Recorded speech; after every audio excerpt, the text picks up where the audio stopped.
अस्सलामुअलैकुम बिस्मिल्लाहिर्रहमानिर्रहीम। ये किताब से हट के हम आज काम करने लगे हैं। किताब के साथ भी शामिल है, उससे ज़्यादा थोड़ा सा काम। क्वाड्रेटिक इक्वेशन 10th क्लास में आप पहला चैप्टर ही पूरे का पूरा क्वाड्रेटिक इक्वेशन पे है। 8th क्लास में आपने क्वाड्रेटिक पॉलिनोमियल पढ़े हुए हैं।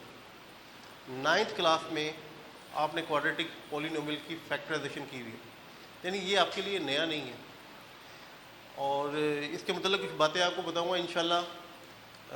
जिन्होंने पहले भी पढ़ा हुआ है कुछ बातें उनके लिए नहीं होंगी, तो इंटरेस्टिंग होगा इंशाल्लाह ताला। कोशिश की है इसमें इंटरेस्ट पैदा करें और नॉलेज वो यहाँ से इकट्ठा करें कि जो कि आपको FSC इंजीनियरिंग में आप जाते हैं वहाँ पे भी जाके इंशाल्लाह काम आए। जी बिस्मिल्लाह करते हैं। ये हेडिंग लगाई मैंने क्वाड्रेटिक इक्वेशन।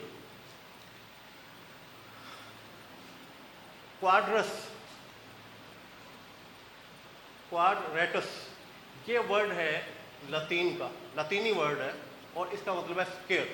स्क्वायर को उर्दू में हम मरबा बोलते हैं और इसकी शेप आप जानते हैं स्क्वायर। अगर इसकी लंबाई एक x है तो दूसरी x है, इसका एरिया मालूम करेंगे x स्क्वायर आएगा। आपकी याद दहानी के लिए ये मैंने लिखा है। तो ये इस क्वाड्रेटिक इक्वेशन में x स्क्वायर ये वेरिएबल है, आपके पास x स्क्वायर मौजूद होगा। अगर y है तो y स्क्वायर मौजूद होगा। It is the second degree mean x की पावर जो है वो 2। इसको मैं वादे कर दूँ 2। पॉलिनोमियल इक्वेशन, जहाँ तक पॉलिनोमियल है, पॉलिनोमियल इक्वल टू समथिंग आ गया 0, ये इक्वेशन हो गया। ऑफ वन वेरिएबल हमने ये पढ़ना है, FSC में भी यही पढ़ना है। और FSC में कॉनिक सेक्शन आता है या BSc में जाके कॉनिक सेक्शन आता है, वहाँ पे आपने 2 वेरिएबल यानी क्वाड्रेटिक कॉनिक सेक्शन से मुराद सर्कल है, एलिप्स है, पैराबोला है, तो हाइपरबोला है। तो उसमें जब क्वाड्रेटिक इक्वेशन होती है वो 2 वेरिएबल की होती है। बहरहाल हमारा जो इस वक्त काम लिमिटेड है 1 वेरिएबल के लिए। और जो जनरल हमें पता है इक्वेशन है ax square plus bx plus c। अच्छा, इसको हम स्टैंडर्ड फॉर्म बोलते हैं, म्यारी शक्ल में लिखा हुआ है, मीन डिसेंडिंग ऑर्डर में x स्क्वायर x और plus c is equal to 0। इसके 3 कोफिशिएंट है, वो कांस्टेंट टर्म होता है कोफिशिएंट a, b और c। अच्छा, इनके नाम है जो कि पहले हमने कभी इनका जिक्र नहीं किया होता किताबों में। आमतौर पे ये हमारी टेक्स्ट किताबों में नहीं लिखा होता। x के का जो कोफिशिएंट है उसे क्वाड्रेटिक कोफिशिएंट बोलते हैं। a mean quadratic, b linear coefficient, c constant term और a b c जो है वो रियल नंबर है। इसमें एक चीज़ का ख्याल करना है कि a 0 नहीं हो सकता। a 0 होने से ये फैक्टर ही ख़त्म हो जाता है स्क्वायर वाला, और ये लीनियर इक्वेशन हो जाती है। लीनियर इक्वेशन उसको बोलते हैं जिसका पावर वेरिएबल की पावर 1 हो, तो ये लीनियर हो जाता है। हमने क्वाड्रेटिक को पकड़ना। अच्छा, उसके बाद फर्दर देखिएगा, a तो 0 हो ही नहीं सकता। अगर b 0 कर दे तो ये फैक्टर bx ख़त्म हो गया, ax स्क्वायर प्लस c। ये अब भी क्वाड्रेटिक है ये इक्वेशन अब भी, लेकिन इसको बोलते हैं प्योर क्वाड्रेटिक इक्वेशन, यानी कि खालस बोल लें। उर्दू में तो इसे आमतौर पे पढ़ाया बोला नहीं जाता। क्वाड्रेटिक इक्वेशन जिसमें आपके पास x स्क्वायर दूर मौजूद है। किसी इक्वेशन की जो डिग्री होती है उसके उतने ही सोल्यूशन बनते हैं। अगर इसको हम हल करेंगे हमारे x के 2 सोल्यूशन आने चाहिए, और जो सोल्यूशन आते हैं वो इस इक्वेशन को सेटिस्फाई करते हैं। इसका जिक्र आगे जाके करते हैं। बहरहाल इस इक्वेशन को हल करने के 3 मेथड हैं, by factorization, by completing square, by using quadratic formula. Factorization और कंप्लीटिंग स्क्वायर 8 और 9th में आप पढ़ चुके हैं। क्वाड्रेटिक फार्मूला ये 10th क्लास में FSC में या बड़ी इस क्लासों में इसमें इस्तेमाल होता है। इन 3 मेथड से हम ये क्वाड्रेटिक इक्वेशन हल कर सकते हैं।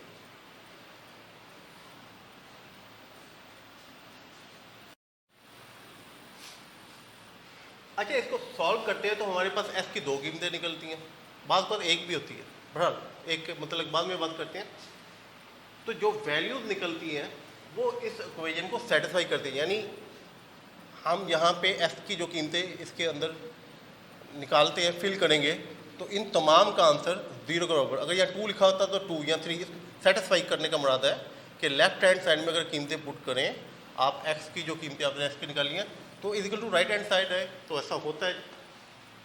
अच्छा, जो एक्स की वैल्यूज है उनको हम सोल्यूशन बोलते हैं, 3 नाम है उनके, उनको हम सोल्यूशन बोलते हैं, बड़ा आम सा नाम है। अब आपको ये नाम याद रखना पड़ेगा, स्पेशली उसे रूट्स बोलते हैं, उसे रूट्स, और उर्दू में असल बोलते हैं कि ये इक्वेशन की असल है, बहरहाल आप रूट्स याद रखें। या जीरोज, इनको जीरोज भी बोलते हैं। मज़े की बात यह है कि अगर आपके पास जो कीमतें एस की यही है इसके अंदर फिट करोगे तो आंसर 0 आएगा, इसलिए इसको जीरो ऑफ इक्वेशन भी बोलते हैं। The values of X that satisfy the equation are called solution, or roots, or zeros of the equation. Lecture के शुरू में मैंने ये बोला था कि मेरी कोशिश होगी कि क्वाड्रेटिक इक्वेशन के मतलब कोई एक्स्ट्रा जो है ना, कोई बात आपको बताऊं, आपका एक्स्ट्रा जो है इंटरेस्ट डेवलप करूं। तो अब जो बातें करने जा रहा हूं ये बड़ी ज़बरदस्त है, और उमूमन हम इन चीज़ों को इग्नोर करके आगे चलते हैं, पढ़ते जाते हैं मकसद के बगैर ना। तो अब इंशाल्लाह इस लेक्चर को देखने के बाद आप जब जो क्वाड्रेटिक इक्वेशन किसी भी क्लास की पढ़ेंगे ना तो इंशाल्लाह आप इंजॉय करेंगे। ये देखिएगा, मैंने एक क्वाड्रेटिक इक्वेशन लिखी है, ये बड़ी मशहूर है, 8th क्लास में भी नज़र आई होगी आपको, 9th क्लास में भी नज़र आएगी, किसी जगह पे FSC में भी किसी सवाल के अंदर इस्तेमाल हो रही होगी।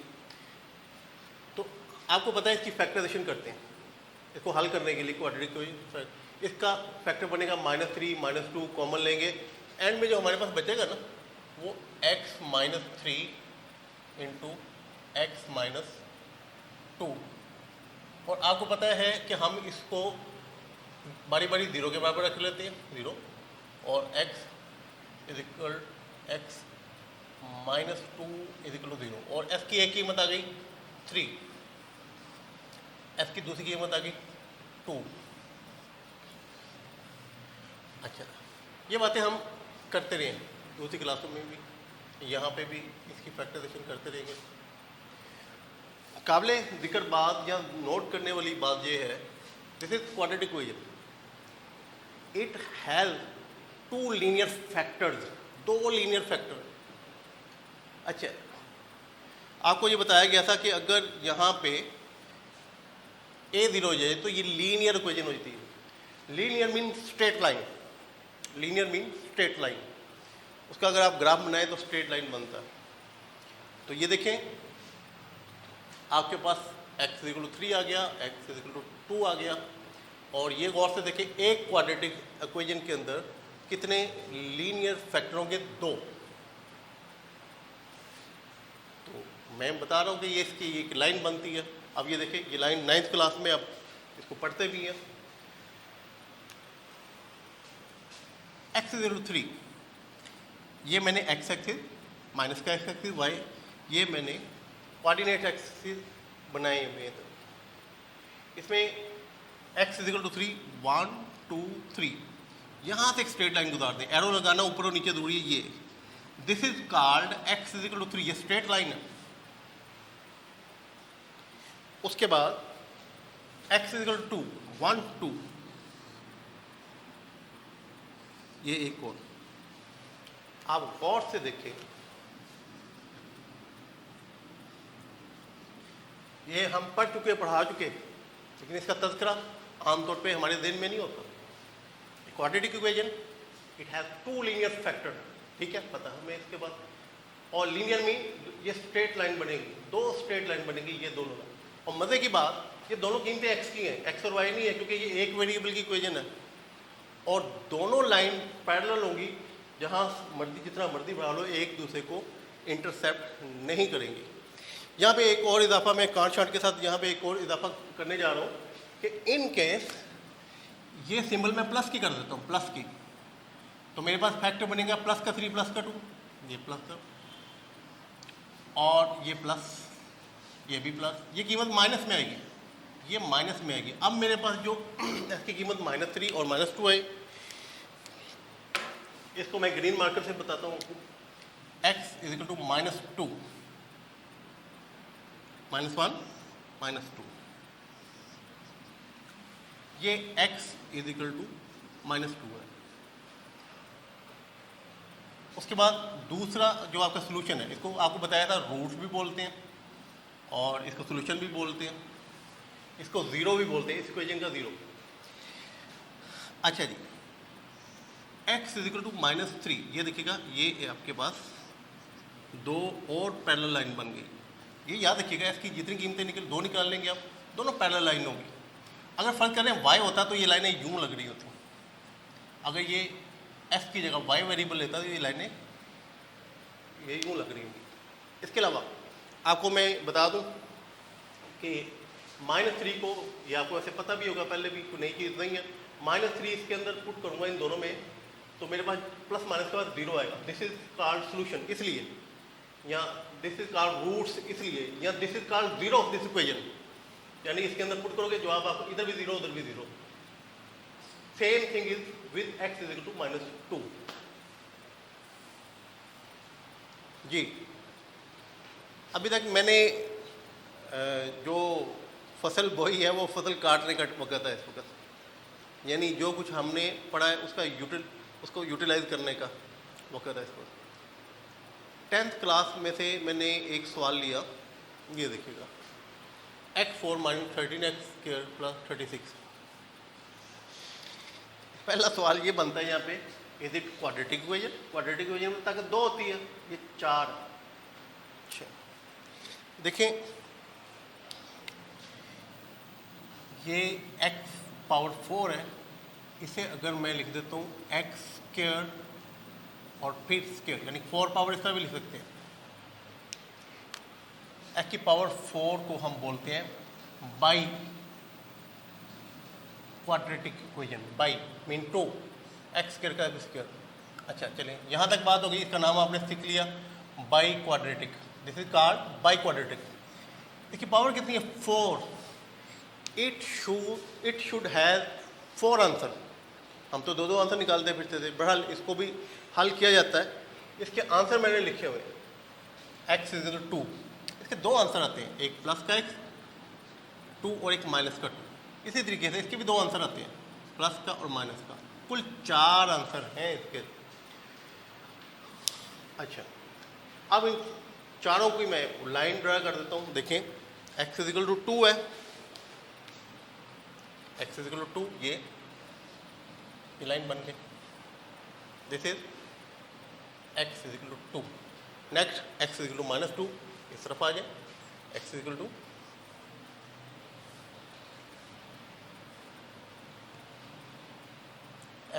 -2। उसके बाद x is equal to plus का 3,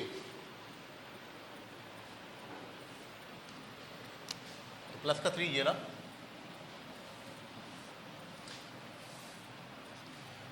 x is equal plus 3, x is equal to -3, this is x is equal to -3।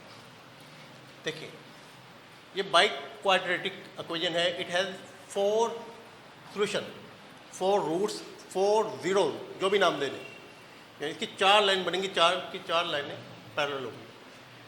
तो ये इसकी बेसिक इन्फॉर्मेशन थी जो कि क्वाड्रेटिक इक्वेशन की मैंने आपको दी, और इससे ज़्यादा बहुत कुछ बताया जा सकता है, लेकिन एक बुनियाद बनाने के लिए, एक अच्छा स्टार्ट करने के लिए ये बहुत कुछ है। इंशाल्लाह उम्मीद है कि आप इसको जब सुनेंगे एंजॉय करेंगे। अल्लाह हाफिज़, दुआ में याद रखिएगा। अल्लाह हाफिज़।